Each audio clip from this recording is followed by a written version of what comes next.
Hey guys, in this video we're going to go over how to verify your ATM account. It's very easy. So once you come to your settings, you go to verification, it'll ask you to verify your documents. I suggest going on your mobile device and installing the AirTM app because we're going to be scanning documents. So once we have installed that, go ahead and open it up and then you can go ahead and click on login. And you can log in with your email address and password or sign in with Google or Facebook, whatever you use to create an account, okay? Now here, what I want you to do is click on menu here at the bottom, or right click on menu, those three dots, and then I want you to go ahead and click on settings.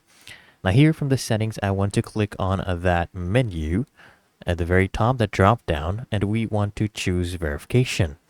Okay, now it says our wallet is not verified right now, and we're going to be limited basically to $1,000 transactions.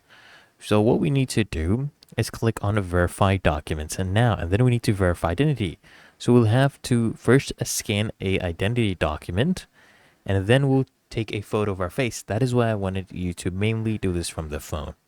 Okay, so first click on choose document, and depending on your country they'll ask you to choose the accepted document. So mine is Kenya, and here we will be choosing either from a passport, so you take your photo page, a driver's license, you'll have to take both front and back, and national identity card, also both front and back for your national ID. Make sure, guys, that your whole ID is showing.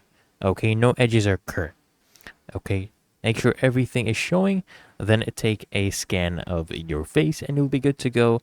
Within 24 hours, they usually verify you. But otherwise, it's really that easy and simple. So I hope this guide provided value to you, and if it did, consider smashing that like button as well as subscribing to Smart Solutions, and I'll see you in the next one.